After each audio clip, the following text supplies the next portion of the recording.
Bismillah. Assalamualaikum warahmatullahi wabarakatuh. Innal hamdalillahi nahmadu wa nasta'in wa nastaghfiruh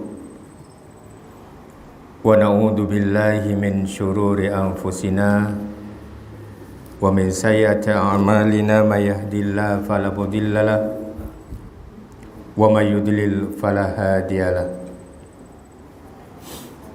Asyhadu an la ilaha illallah wa asyhadu anna Muhammadan abduhu wa rasuluh.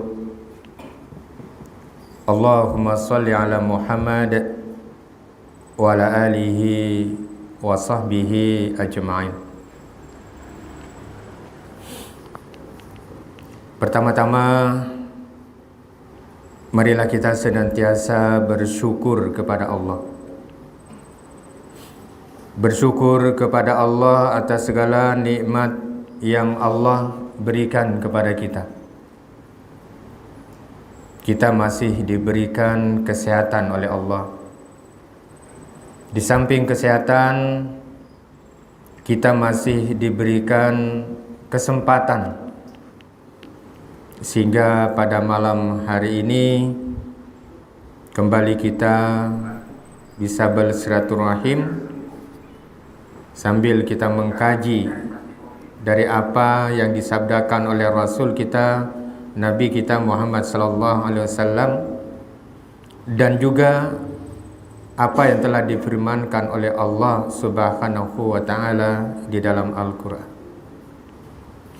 Sekalipun kita sama-sama mengetahui beberapa hari yang lalu atau sampai sekarang, orang banyak gegaringan, jar orang Banjar, banyak nang sakit, batuk, ulun gin hanyar sembuh.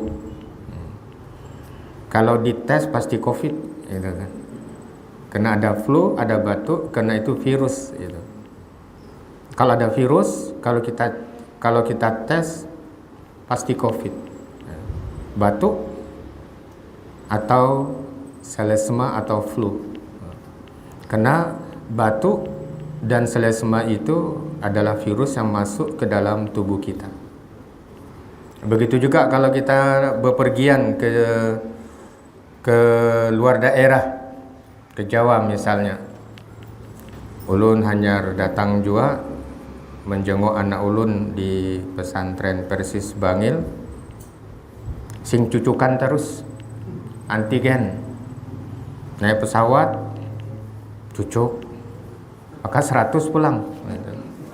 Jadi 4 kali cucuk 400, berdua bini 800. Itu belum tiketnya lagi. Nah, alhamdulillah kita masih diberikan kesehatan. Kesehatan oleh Allah Subhanahu wa taala. Kalaunya positif di pesawat, kalau misalnya kita positif habis tes antigen itu, kita nggak bisa.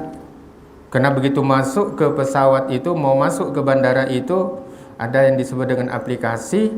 Jadi kita lihat masuk di aplikasi itu, amun kita di Peduli Lindungi itu positif, ditulis di atas itu, Anda tidak layak bepergian.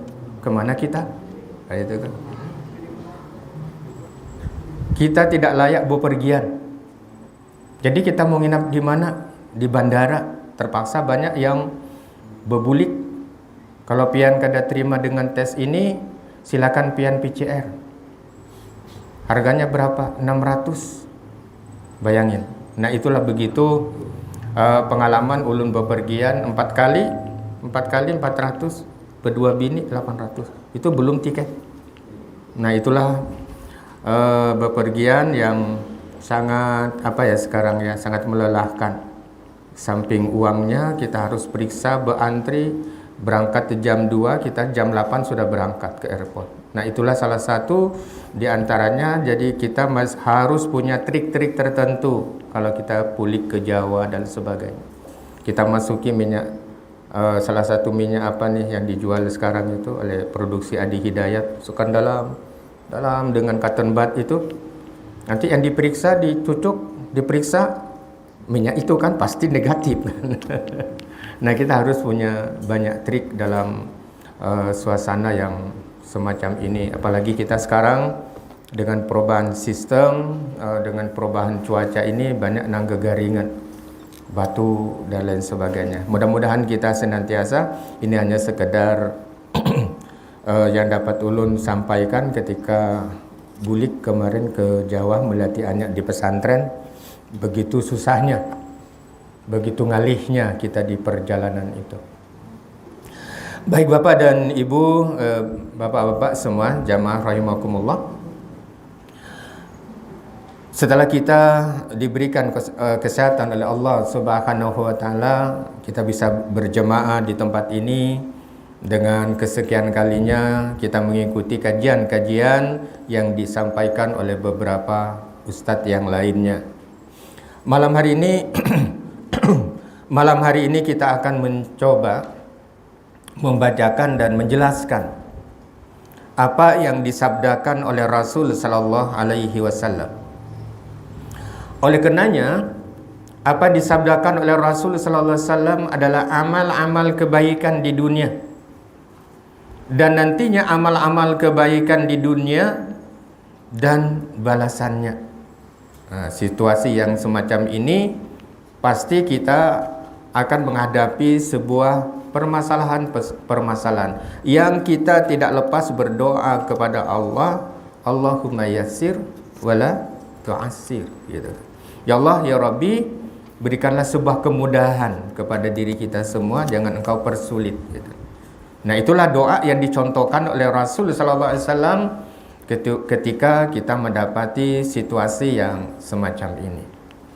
Dalam sebuah hadis Rasul sallallahu alaihi wasallam, bagaimana amal-amal kebaikan yang seharusnya kita kerjakan ketika Allah memberikan kesempatan hidup kepada diri kita. Kata Rasul, An Abi Hurairah radhiyallahu anin Nabi sallallahu alaihi wasallam qol. Yang pertama bersumber dari Abu Hurairah radhiyallahu anhu. Tentu kita sudah tahu semua siapa sahabat Nabi yang bernama Abu Hurairah itu. Dari Abu Hurairah radhiyallahu anhu dari Rasul sallallahu alaihi wasallam, beliau bersabda. Apa yang disabdakan oleh Rasul sallallahu alaihi wasallam? Yang pertama kata Rasul sallallahu alaihi wasallam, man nafasa am mu'minin kurbatan min kurabid dunya nafasallahu anhu kurbatan min kurabi yaumil qiyamah. Belum ulangi. Man nafasa am mu'minin kurbatan min kurabid dunya nafasallahu anhu kurbatan min kurabi yaumil qiyamah. Di dalam sabda Rasul sallallahu alaihi wasallam, kata Rasul sallallahu alaihi wasallam, siapa man, kalau bahasa Jawa, kalau di pesantren itu, kalau bahasa Jawa, man sing soponi wong, gitu kan. Kalau ngaji dulu ditulis man sing soponi wong yuridu kang ngarepaken sopo man, gitu. Bahasa Jawa itu. Yang kata Rasul sallallahu alaihi wasallam, siapa yang melapangkan satu kesusahan di antara kesusahan-kesusahan seorang mukmin, maka kata Rasul sallallahu alaihi wasallam, Allah akan melapangkan satu kesusahan di antara kesusahan-kesusahannya di hari kiamat nanti. Nah, sekarang kita bisa di dalam kehidupan kita, atau kita dalam kehidupan kita sehari-hari,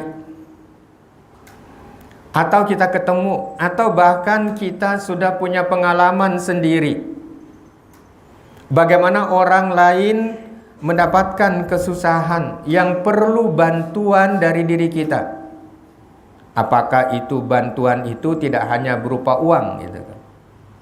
Bantuan itu tidak hanya berupa materi, akan tetapi bantuan itu ada juga yang berupa nasihat. Bantuan itu bisa juga merupakan sebuah yang ketika solusi itu disampaikan dan memberikan solusi yang baik kepada orang lain, bukan solusi yang kada baik gitu. Karena ada pemecahan masalah itu, ada kita membuat solusi yang baik, ada juga membuat solusi yang kada baik. Artinya solusi yang kada baik itu adalah solusi yang kira-kira yang diberikan solusi itu kepada orang itu, lalu dia menyakiti orang lain. Akan tetapi yang dimaksud di dalam hadis ini adalah siapa orang di antara kita yang melapangkan kesusahan. Salah satu contoh yang sederhana. Salah satu contoh yang sederhana dalam kehidupan kita, ada orang yang bertakon alamat gitu. Ada orang yang bertanya tentang alamat karena asing di daerah kita. Lalu kita memberikan alamat itu, kita menjelaskan alamat itu, sehingga orang yang tadinya pusing, bertakon ke sana kada tahu, bertakon ke sana tidak diberikan penjelasan yang tepat. Lalu kita menjelaskan bahkan dengan senang hati, misalnya kita sampai kita menunjuki jalan, lalu kita bawa sepeda motor, lalu orang itu mengikuti di belakang kita, dari jauh sudah ditunjukkan itu rumahnya. Nah, itulah yang disebutkan kata Rasul sallallahu alaihi wasallam melapangkan kesusahan orang lain. Contoh yang sangat sederhana. Begitu juga dengan contoh-contoh yang lainnya. Contoh-contoh yang lainnya banyak. Yang mungkin orang pian semuanya, orang pian berataan sudah pernah mengalami hal seperti itu. Sehingga ketika kita memberikan sebuah solusi, melapangkan kesusahan apa yang dihadapi seorang mukmin. Di sini disebutkan man nafasa'an mukmin. Berarti kalau mukmin itu ada orang yang beriman. Dengan melapangkan apa yang mereka hadapi itu, nanti di hari kiamat kata Rasul sallallahu alaihi wasallam, min kurabid dunya nafasallahu anhu kurbatan min kurabi yaumil qiyamah. Maka kata Rasul sallallahu alaihi wasallam, wasiat Rasul yang pertama itu nanti di hari kiamat, nanti di yaumil akhir, orang itu akan diberikan kemudahan ketika seseorang itu senang ketika orang itu senang untuk membantu dengan ikhlas ketika mereka hidup di dunia, memberikan atau melapangkan jalan kepada orang yang pada saat itu mendapatkan kesulitan. Sebaliknya begitu juga. Di dalam hadis yang lain disebutkan, ketika seseorang itu ingin memperkaya dirinya, dia kada tahu apakah yang diambilnya itu sesuatu yang halal atau sesuatu yang haram. Kalau sesuatu yang halal itu sangat dianjurkan. Akan tetapi terkadang seseorang itu melakukan sesuatu yang haram, yang diharamkan di dalam agama, dia tidak memikirkan, maka orang itu akan mendapatkan kesusahan di hari kiamat nanti. Di dalam sebuah hadis itu disebutkan, pada saat mereka berada di padang mahsyar, di yaumil kiamat nanti, orang itu akan dikalungkan. Akan dikalungkan apa yang mereka korupsi ketika mereka di dunia. Ada dikalungkan mereka itu dengan 2 ekor kambing di pundaknya. Nah, kayak apa gitu, sambil berjalan. Betapa beratnya. Yang kedua, di dalam sebuah hadis itu dikalungkan di pundaknya itu adalah seekor sapi. Nah, kayak apa kita membawanya? Nah, itulah yang disebutkan bagaimana kita memberikan kelapangan kepada orang-orang yang pada saat di dunia ini, itu orang menghadapi kesusahan, lalu kita memberikan jalan, memberikan solusi kepada orang yang mendapatkan kesusahan itu. Contoh yang kedua itu adalah ketika kita diuji oleh Allah Subhanahu wa taala. Salah satu di antaranya adalah misalnya ada salah satu di antara teman kita atau keluarga kita meninggal. Yang dianjurkan oleh Rasul sallallahu alaihi wasallam, kita jangan memberikan beban. Jangan kita memberikan beban kepada keluarga yang ditimpa kesusahan itu. Apa yang dianjurkan oleh Rasul sallallahu alaihi wasallam? Yang dianjurkan oleh Rasul sallallahu alaihi wasallam itu adalah bagaimana kita bisa membantu kepada orang yang ditinggal salah satu dari keluarganya. Berapa kemampuan kita. Artinya itu juga memberikan kelapangan kepada saudara-saudara kita yang mukmin. Yang kedua, jamaah rahimakumullah, yang kedua yang disebutkan di dalam hadis Rasul sallallahu alaihi wasallam, wa may yassara ala mu'sirin yassarallahu alaihi fid dunya wal akhirah. Wa man satara musliman satarallahu fid dunya wal akhirah wallahu fi aunil abdi ma kana al abdu fi auni akhihi. Yang kedua kata Rasul sallallahu alaihi wasallam di dalam hadis ini yang diriwayatkan oleh Imam Muslim. Di dalam hadis ini disebutkan, dan barang siapa yang menutupi aib seorang muslim, niscaya Allah akan menutupi aibnya ketika mereka di dunia dan juga di akhirat. Artinya apa? Kalau kita melihat aib seseorang atau kita mengetahui aib seseorang, bukan aib seseorang itu kita ceritakan kepada yang lainnya. Aib itu. Sehingga di dalam bahasa, di dalam kajian hadis itu disebutkan bahwa aurat itu kenapa disebut dengan aurat? Gitu. Kenapa harus ditutupi? Gitu. Aurat itu adalah aib. Dan Allah menciptakan manusia itu dengan bentuk yang sebaik-baiknya. Bagaimana Allah Subhanahu wa taala menempatkan kelamin itu di tempat yang tersembunyi. Aurat itu adalah secara bahasa adalah aib. Jadi segala sesuatu yang aib itu kada boleh kita tampakkan kepada orang lain. Harus disembunyikan dan harus ditutup. Oleh karena di dalam hadis ini, dan barang siapa yang menutupi aib seorang muslim, niscaya Allah akan menutupi aibnya di dunia dan di akhirat. Di dalam sebuah hadis yang lain disebutkan bahwa sesungguhnya anak Adam itu ketika dia melakukan perbuatan maksiat, ketika seseorang itu melakukan perbuatan maksiat pada malam harinya misalnya, Allah itu menutup aib itu. Padahal dia melakukan itu tidak ada satupun yang mengetahui apa yang dia lakukan. Cuma dia berdua misalnya.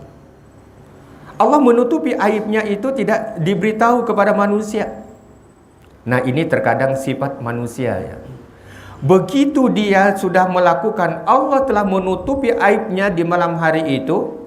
Selang beberapa waktu sidin seorang berkisah, ya kan? Lalu dia bercerita kepada orang lain. Lalu dia bercerita kepada temannya. Sehingga yang sudah ditutupi oleh Allah Subhanahu wa taala sidin seorangan yang membongkar rahasia dirinya. Kenapa? Nah, itu disebut wa adaw wa thamud wa laqad tabayyana lakum mim masakinihim wa zayyana lakumus syaitanu a'malahum fasaddahum anis sabil ma kanu mustabsirin. Kata Allah Subhanahu di dalam Al-Qur'an itu, setan itu adalah salah satu yang dijalankan. Misi daripada syaitan itu adalah menampakkan sesuatu yang jelek itu. Sesuatu yang jelek itu menjadi indah. Kenapa orang melakukan zina? Kenapa orang itu mencuntan? Padahal di dalam agama itu sudah dilarang dua hal itu. Atau contoh-contoh yang lain. Kenapa dia melakukan korupsi? Tapi Sekalipun di dalam agama itu sudah dijelaskan bahwa itu sesuatu yang tidak boleh dilakukan, lalu datang syaitan itu. Dia membisikkan kepada kita, rugi mun kada diambil. Sidin pun ngambil, ikam kada ngambil lah. Rugi ikam. Sidin itu dapat sekian juta, masa ikam kada dapat? Nah itulah yang disebutkan bahasa-bahasa syaitan, bahasa-bahasa setan, sehingga seseorang itu yang mulanya kadang mengambil, lalu mengambil jua. Nah itu disebutkan wazayyana. Zayyan itu adalah hiasan. Sesuatu yang buruk itu menjadi sesuatu yang baik, sehingga amun sidin ngambil, kenapa aku kada? Aku ambil jua. Padahal sidin itu sudah tahu bahwa itu adalah perbuatan yang dilarang di dalam agama. Oleh karenanya kata Rasulullah SAW, Allah telah menutupi aib itu. Allah telah menutupi aib seseorang itu. Akan tapi terkadang manusia itu mengungkapkan atau dia mengungkai dirinya sendiri supaya dikatakan hebat gitu. Apa sidin itu aku sudah pernah kini dengan ini dan lain sebagainya, sehingga dengan demikian yang mulanya orang itu tidak tahu menjadi tahu. Nah itu kalau penyidikan polisi kan begitu kan. Kalau penyidikan polisi itu yang pertama dicari, kalau kita bikin bikin SIM card, pasti dicari temannya siapa gitu. Temannya siapa, sahabat terdekatnya siapa. Nanti kalau ada kejadian, yang dicari itu adalah teman-teman di sekelilingnya. Maka teman yang pernah dibicarakan oleh yang bersangkutan, dia akan bercerita, oh ya bang, kemarin ada bekisah sidin pada malam itu gini. Nah tinggal nanti sudah tahu itu, polisi tinggal mengambilnya. Itu disebut dengan penyidikan itu. Kenapa disebut dengan penyidikan? Karena penyidikan itu adalah dia akan melalui telusur kasus itu, menelusuri sebuah kasus itu adalah dari diri yang bersangkutan dan juga orang-orang yang ada di sekelilingnya, sehingga diselidiki. Nah, pada saat diselidiki ini, kalau bangsa kita, kalau di negara kita menggunakan apa yang disebut dengan Scotland Yard. Scotland Yard. Apa Scotland Yard itu? Gaya Scotland ketika dia menyelidiki sebuah kriminal. Sehingga polisi itu misalnya ada pencurian, pastikan misalnya di mejanya yang dibongkar. Nanti dia akan disapu semua dengan dengan alat yang sudah ada itu. Nanti kenapa mereka disapu dengan semacam karbon yang hitam itu? Siapa yang pernah menjapai di situ, dia akan terekam sidik jarinya. Itu disebut dengan Scotland Yard. Sehingga akan diberi garis kuning, police line, sehingga orang yang datang ke situ tidak menjapai apa-apa. Kalau dia menjapai, maka dia akan ditanya oleh polisi juga. Nah itulah disebutkan bagaimana sikap manusia ketika manusia itu sudah ditutupi aibnya oleh Allah Subhanahu wa Ta'ala. Dia bangga dengan apa yang dilakukan, lalu dia bercerita kepada orang lain, padahal Allah sudah menutupinya. Oke. Yang selanjutnya kata Rasulullah SAW, menutupi aibnya di dunia dan akhirat. Allah selalu menolong hambanya selama ia mau menolong saudaranya. Allah selalu menolong hambanya selama kita semua ini selalu membantu saudara-saudara kita ketika kita diberi kesempatan untuk membantu. Karena suatu saat nanti ada wayahnya, ada masanya kita sudah tidak bisa berbuat apa-apa. Sebelum pintu itu ditutup, boleh jadi tidak berbuat apa-apa, naudzubillah, misalnya orang itu sakit. Nah, itu berarti sudah tidak bisa berbuat sesuatu untuk dirinya. Jangankan dia meringankan beban orang lain, sedangkan dia sendiri dalam keadaan sakit. Sehingga dengan demikian kata Rasulullah SAW, niscaya Allah akan mudahkan baginya orang yang demikian itu. Orang yang selalu melakukan, memudahkan, memberikan kemudahan kepada orang lain, maka Allah akan memberikan sahalallahu bihi tariqan ilal jannah. Maka Allah Subhanahu wa Ta'ala memudahkan baginya menuju surga Allah Subhanahu wa taala. Jamaah rahimakumullah, di dalam hadis ini disebutkan wa majtama'a qaumun, wa majtama'a qaumum min baitim min buyutillah yatluna kitaballah wa yatadarasunahu bainahum illa nazzalat alaihimus sakinah wa ghashiyatuhumur rahmah. Yang kata Rasul sallallahu alaihi wasallam, satu amal kebajikan di dunia yang kita lakukan itu akan mendapatkan balasan di akhirat sekecil apapun kebaikan itu. Sebaliknya, kalau kebaikan itu dibalas sekecil apapun, begitu juga dengan kejelekan. Begitu juga dengan kejelekan. Sekecil apapun, seberat zarrah di dalam Al-Quran, kejelekan yang dilakukan kepada diri kita pasti akan kembali kepada siapa yang melakukannya.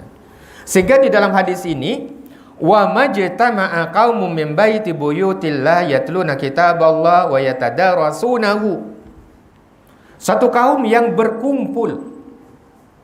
Satu kaum yang berkumpul seperti yang kita ini berkumpul. Sesuatu kaum yang berkumpul di salah satu rumah Allah, rumah-rumah Allah. Rumah-rumah Allah mushola itu kan. Rumah Allah itu adalah masjid. Kalau suatu kaum seperti yang kita lakukan, salah satu rumah Allah, berdiam di rumah Allah Subhanahu wa taala, apa yang kita lakukan ketika kita berada di rumah Allah? Yang kita lakukan adalah zikir. Zikir itu adalah ingat, kalau bahasa kita adalah ingat, dengan cara kita membaca zikir-zikir yang pendek misalnya. Subhanallah, Alhamdulillah, Allahu Akbar, itu zikir yang pendek. Sehingga setelah kita, kalau misalnya sudah jadi imam, kalau kita jadi imam itu kita sudah menghadap kiblat, Assalamualaikum warahmatullah, Assalamualaikum warahmatullah. Jangan langsung berpaling. Apa disunahkan kepada diri kita? Setelah kita Assalamualaikum, kita membaca istighfar 3 kali, astagfirullah, astagfirullah, astagfirullah, 3 kali. Lalu dilanjutkan apa? Allahumma antas salam wa minkas salam, sampai akhir. Baru setelah selesai itu kita berpaling kepada jamaah.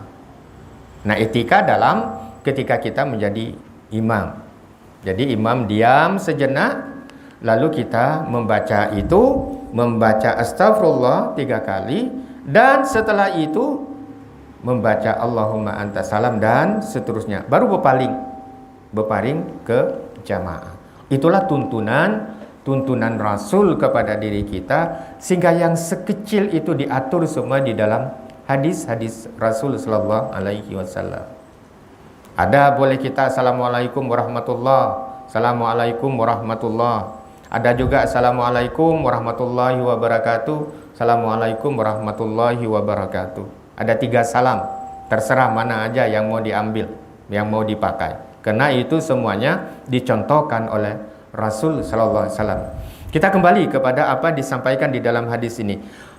Satu kaum yang berkumpul di rumah, salah satu di rumah-rumah Allah itu, apa yang dilakukan? Berzikir kepada Allah. Yang kedua yang harus kita lakukan ketika kita, supaya kita mendapatkan pahala dari apa yang kita lakukan, yang kedua adalah membaca kitabullah. Yatluna ayatillah, yatluna kitaballah, membaca ayat-ayat Allah. Terserah mau baca apa, yang pendek, yang kita hafal silakan, yang panjang apalagi.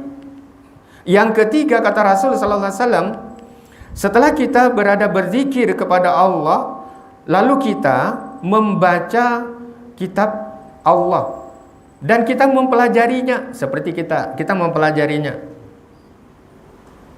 Kita membaca hadis, lalu kita membaca Al-Quran. Nah, kita termasuk, insya Allah kita termasuk dalam golongan yang diciptakan di dalam hadis ini. Artinya kita mengkaji, mempelajarinya. Mempelajari apa? Mempelajari apa yang disabdakan oleh Rasul sallallahu alaihi wasallam, dan kita mempelajari Al-Quran. Sehingga dengan demikian kata Rasul sallallahu alaihi wasallam, niscaya orang yang demikian duduk setumat di musola, duduk setumat di masjid, pernah ulun sampaikan ini, niscaya akan turun kepada mereka sebuah ketenangan. Sebuah ketenangan yang disebut dengan nazalat alaihimus sakinah. Orang yang demikian itu, yang duduk di situ, yang berzikir kepada Allah, yang membaca kitabullah. Yang ketiga, orang yang ikhlas itu melakukan yang demikian, maka kata Rasulullah SAW akan turun kepada dirinya sakinah, ketenangan. Ketenangan dalam hidup ini, kita hidup perlu ketenangan. Maka kunci ketenangan menurut Rasulullah SAW adalah kita berzikir, membaca Al-Quran, kita mempelajari seperti ini. Mempelajari boleh juga kita mempelajari sendiri.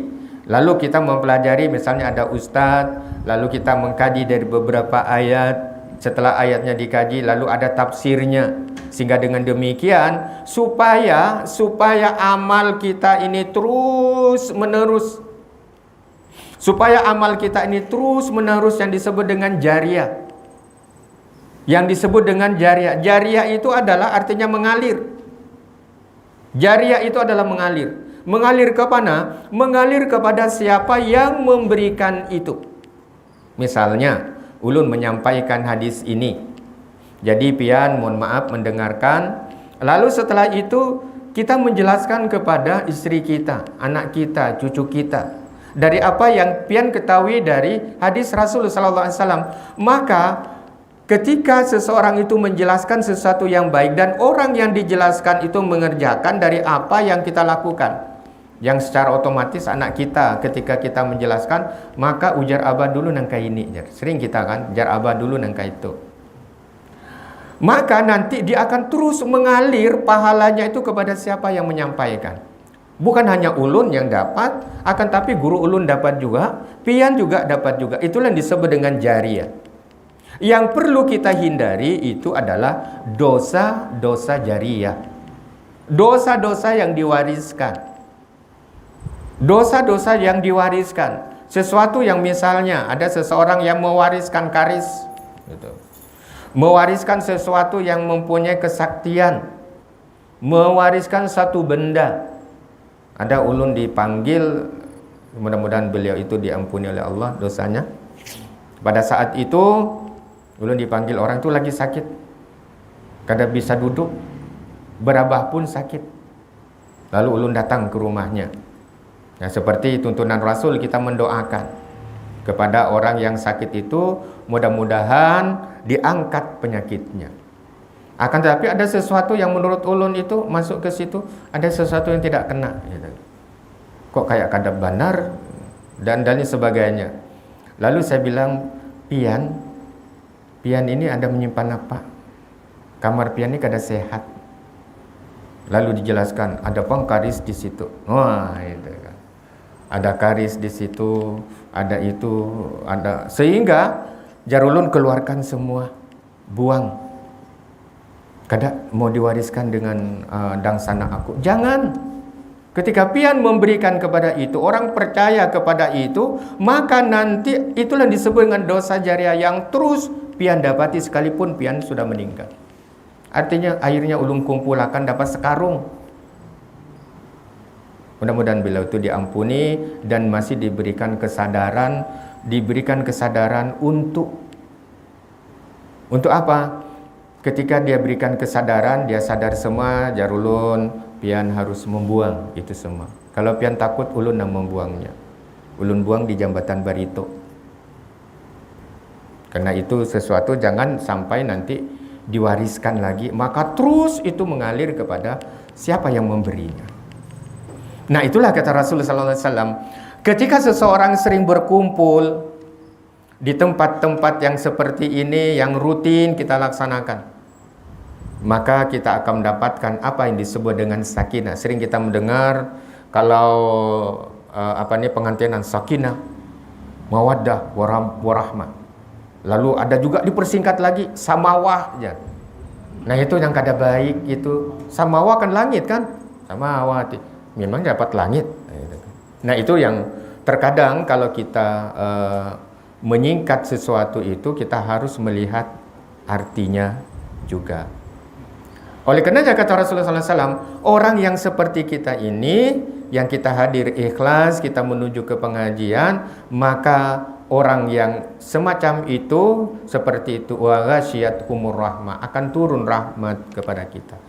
Allah akan menurunkan rahmat kepada kita. Buktinya apa? Amun kita kada solat maghrib ke tempat ini, ada sesuatu yang kurang. Ulunan kada sawat berjamaah. Nah, ada sesuatu yang kurang. Berarti rahmat Allah Subhanahu wa taala turun kepada kita. Wa khaffatuhumul malaikah. Dan rahmat mereka dikelilingi oleh para malaikat. Kita kada tahu. Kita kada tahu apakah malaikat di samping kita yang mana. Karena kita apa? Kita tidak tahu. Karena itu rahasia kegaiban yang dijelaskan di dalam Al-Quran itu pada surah Luqman ayat yang terakhir. Ada berapa kunci-kunci kegaiban yang tidak boleh manusia mengetahuinya. Pertama adalah maut. Yang kedua turunnya hujan. Yang kedua janin yang ada di dalam kandungan seorang ibu. Tidak ada yang mengetahui. Lalu ada mahasiswa tanya, sekarang kan ada USG. USG ya, setelah 7 bulan itu bisa diketahui. Apakah USG itu bisa meramal? Menentukan maksudnya, menentukan apakah bayi itu ketika lahir hidup atau tidak. Tidak ada kan di USG itu. Dan yang keempat di dalam Al-Quran itu, rahasia kegaiban itu yang diceritakan di dalam Al-Quran pada surah Luqman ayat yang terakhir itu adalah yang tentang kematian. Dan yang kelima itu adalah di bumi mana manusia itu akan dicabut nyawanya oleh Allah. Tidak ada yang bisa mengetahui. Dan yang terakhir kata Allah Subhanahu di dalam Al-Quran itu, wa ma tadri nafsum mada taksibu ghadan. Manusia itu tidak akan bisa meramal hari esoknya jadi apa. Tidak ada yang bisa meramal hari esoknya. Sehingga kalau ada dukun, mohon maaf, ada peramal yang mengatakan pian ini, itu sudah menyalahi di dalam Al-Quran. Artinya dia telah membuka pintu kegaiban yang karangannya sendiri, akan tapi di dalam Al-Quran itu tidak ada yang bisa mengetahui kunci atau rahasia kegaiban yang Allah tentukan di dalam Al-Quran itu. Sehingga dengan demikian kita melihat dari hadis ini, nazalat alaihimus sakinah wa ghasyiyatuhumur rahmah wa hafatul malaika wa dzakarullaha fi ma indah. Maka malaikat itu akan berdoa kepada diri kita semua yang berada di majlis ini. Mudah-mudahan dengan kita berhadir seperti ini, kita akan diberikan sakinah oleh Allah Subhanahu wa taala, kita diberikan kesehatan oleh Allah Subhanahu wa taala, dan kita senantiasa diberikan ghirah. Apa ghirah itu? Ghirah itu adalah semangat untuk beribadah. Sehingga semangat beribadah sekalipun kita dalam keadaan capek, uyuh, akan tapi capek dan uyuh itu adalah sesuatu yang Allah senang dan ridha ketika kita melakukan ibadah. Bapak dan Ma'ah rahimakumullah, demikian yang dapat ulun sampaikan dari hadis Rasul sallallahu alaihi wasallam yang diriwayatkan oleh Imam Muslim. Mudah-mudahan ada guna dan manfaatnya. Mohon maaf kalau ada kesalahan kata. Billahi taufiq wal hidayah. Assalamualaikum warahmatullahi wabarakatuh.